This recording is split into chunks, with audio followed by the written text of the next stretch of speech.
جو پاکستان میں پہلا ٹی وی اسٹیشن تھا وہ کہاں کھولا گیا؟ کراچی میں۔ پاکستان میں پہلا پی ٹی وی پاکستان ٹیلی ویژن اسٹیشن جو بنا وہ کراچی میں بنا اور ایوب خان کے دور میں بنا۔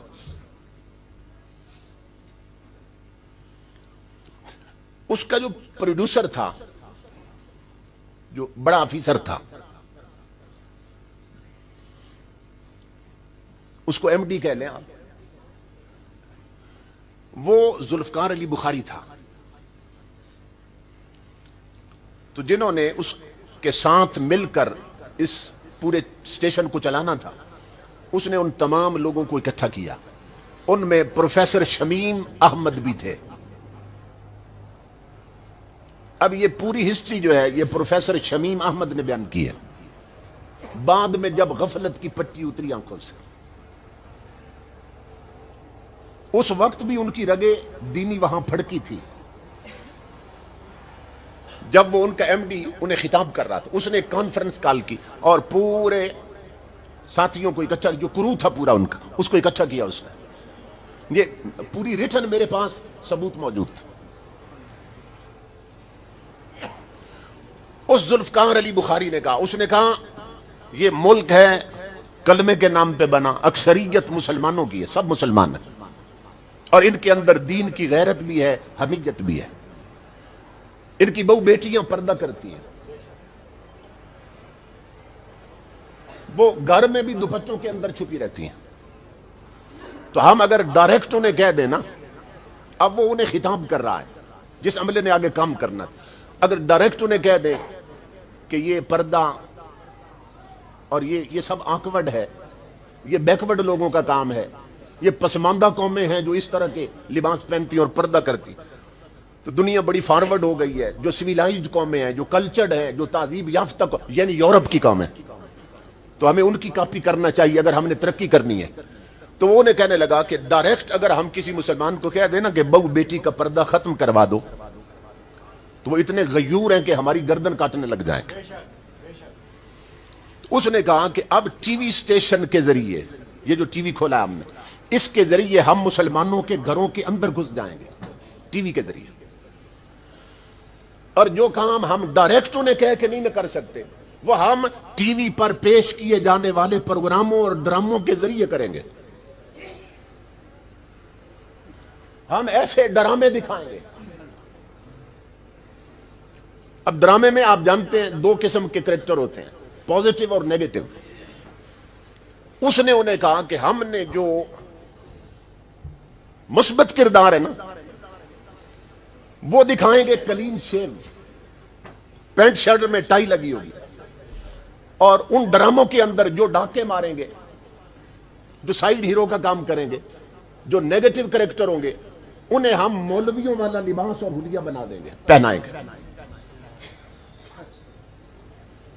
ان کے سر پہ پگڑیاں بدوا دیں گے، انہیں داڑیاں دکھوائیں گے، انہیں جس طرح دینداروں کا لباس ہوتا ہے، ڈاکوؤں کا لباس وہ رکھیں گے ہم فلموں اور ڈراموں کے اندر، اور جو اچھا کردار ہے وہ دیں گے انہیں جو کلین شیو ہوں گے، جو انگریزوں کے لباس میں ہوں گے، تاکہ جو نئی نسل پروان چڑھے گی نا یہ ڈرامے دیکھ دیکھ کر، وہ سمجھے کہ یہ داڑیوں اور پگڑیوں والے یہ تو ڈاکو اور چور ہوتے ہیں، اور نیک طور طریقوں والے یہ ہوتے ہیں جن کی نہ داڑھی نہ مونچھ اور کلین شیپ اور پینٹ شرٹ پہننے والے۔ یہ پوری ہسٹری میرے پاس محفوظ ہے۔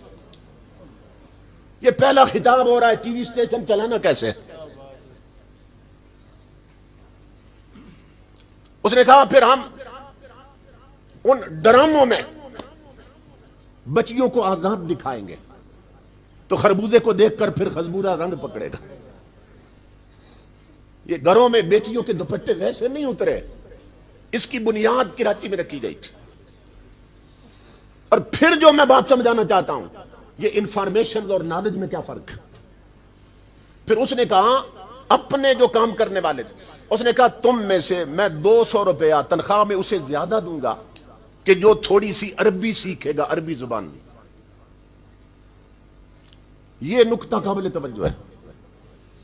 تھوڑی سی عربی زبان سیکھے گا تو ہم اسلامی پروگراموں میں نا اسے اسلامک سکالر بنا کے بچھائیں گے اور پیش کریں گے. تھوڑی سی عربی اس نے سیکھی ہوگی, کچھ آیتیں یاد کر لے گا, تو وہ جب عربی کے لفظ بولے گا, آیت پڑھے گا, کوئی حدیث عربی میں پڑھ دے گا, سننے والے کہیں گے یہ تو بہت بڑا اسلامی سکالر. اور اس کے ساتھ ہم بے پردہ لڑکیاں بٹھا دیں گے, ناچنے والیاں اس کے ساتھ بٹھا دیں گے. وہ اسلامی پروگرام بھی چلائے گا اور ناچنے والے پروگراموں میں بھی وہ بیٹھا ہوگا. تو نئی نسل کو یہ پیغام جائے گا کہ اسلام میں تو ان چیزوں کی اجازت, سختی کوئی نہیں. جب اتنا بڑا اسلامی سکالر بیٹھا ہے اور سب کچھ دیکھ رہا ہے, اس کا مطلب یہ سب ٹھیک ہے. ہم لبرٹی کو لائیں گے, اس کی زبان سے کہلوائیں گے پردہ عورت کے چہرے کا ضروری نہیں ہے. یہ تب سے ہمارے ملک میں یہ کھیل اب تک کھیلا جا رہا ہے, اور ہار آنے والے بے غیرت حکمران نے اس بے حیائی کو بڑھانے میں اپنا حصہ ڈالا ہے. اسے کم نہیں کیا انہوں نے. قوم کے حکمران قوم کی بیٹیوں کے باپ کی جگہ پہ ہوتے ہیں. امام الانبیاء کے غلاموں, اسی حکومت نے جب یہ اعلان کیا کہ 500 روپیہ جرمانہ کیا جائے گا جو موٹر سائیکل چلاتے ہوئے ہیلمٹ نہیں پہنیں گے, اور پیٹرول سٹیشنوں پہ انہیں پیٹرول بھی نہیں دیا جاتا تھا جس کے سر پہ ہیلمٹ نہیں ہوتا تھا, صرف 500 جرمانے کے دھمکی پر ہیلمٹ سروں پہ آیا کہ نہیں آیا؟ اگر کوئی دیندار حکمران ہوتا جس نے محمد عربی کا دین پڑھا ہوتا, جس کے اندر مسلمان بیٹیوں کے لیے شرم حیا اور غیرت ہوتی, تو اگر اس کے آرڈر پر مردوں کے سروں پر ہیلمٹ آ سکتے ہیں تو بیٹیوں کے ننگے سروں پر دوپٹے بھی آ سکتے تھے.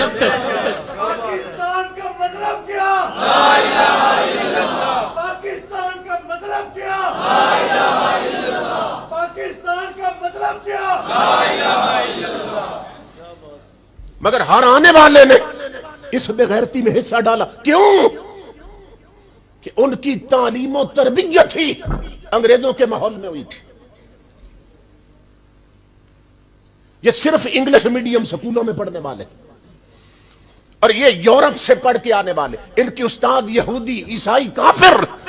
تو انہوں نے کافر استادوں سے جو کچھ پڑھا وہی انہوں نے سمجھا, اور جو کافروں سے سمجھا وہی اب قوم کو سمجھا رہے ہیں. تو نتیجہ یہ بنا کہ دل کے پھپولے جل اٹھے سینے کے داغ سے, اس گھر کو آگ لگ گئی گھر کے چراغ سے.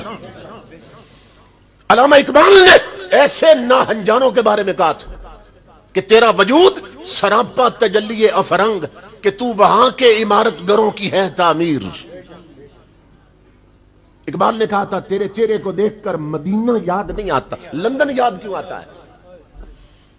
تیری شکل و صورت, تیرا رہن سہن, تیرا لیونگ سٹائل, تیرا کلچر انگریزوں سے ملتا ہے, مصطفیٰ سے نہیں ملتا. کیوں؟ کہ تیری پرورش ہی اس گندے ماحول میں ہوئی ہے. تیرا وجود سراپا تجلی افرنگ, کہ تو وہاں کے عمارت گروں کی ہے تعمیر. اور اسی پر علامہ اقبال نے کہا تھا.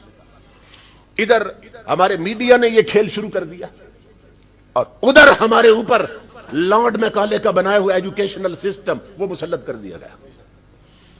کالجوں میں, یونیورسٹیوں, میں پنجاب یونیورسٹی سے فارغ ہوں, میں نے ماسٹر کی ڈگری وہاں سے ایز اے ریگولر اسٹوڈنٹ لی ہے. امام الانبیاء کے غلاموں, پنجاب یونیورسٹی میں جنرل مشرف کے دور سے مسلمان بچیوں کے لیے ناچنے کی کلا سے بھی شروع ہو چکے ہیں. یہ پنجاب یونیورسٹی بر اعظم ایشیا کی سب سے بڑی یونیورسٹی ہے. یہ بر اعظم ایشیا کی سب سے بڑی یونیورسٹی ہے پنجاب یونیورسٹی لاہور. وہاں مسلمان بچیوں کے لیے ایک جرنل نے ناچنے کی کلا سے شروع کر دی. اس بے حیا اور بے غیرت سے کوئی پوچھنے والا نہ تھا کہ کیا یونیورسٹیاں اور کلیات مسلمانوں کے ملکوں میں اس لیے بنائے جاتے ہیں کہ بیٹیوں کو ناچنا سکھایا جائے, یا فاطمہ زہرا کی کنیزیں بنائی جائیں, عائشہ صدیقہ کی لونڈیاں بنائی جائیں. اس ملک کے حکمرانوں نے اس ملک کو برباد کر کے رکھ دیا. آج ہماری اسلامک آئیڈینٹی خطرے میں, ہمارا تشخص خطرے میں. تو میرے آقا کے غلاموں، یہ ہمارا مذہبی، ملی اور قومی فریضہ ہے کہ ہم اپنی نسلوں کی گھٹی میں مصطفیٰ کا قرآن رکھ دیں اور انہیں لائیں اس تحریک لبیک کے پلیٹ فارم کی طرف. یہ ذہن میں رکھیں. اگر چاہتے ہیں کہ کل قیامت کے دن حضور کے قافلے میں شریک ہو سکے تو پھر اس قافلے میں ہمیں شامل ہونا ہوگا، اور ایسے شامل ہو جائیں کہ نہ کوئی خوف تمہیں جدا کر سکے اور دنیا کا نہ کوئی لالچ تمہیں جدا کر سکے.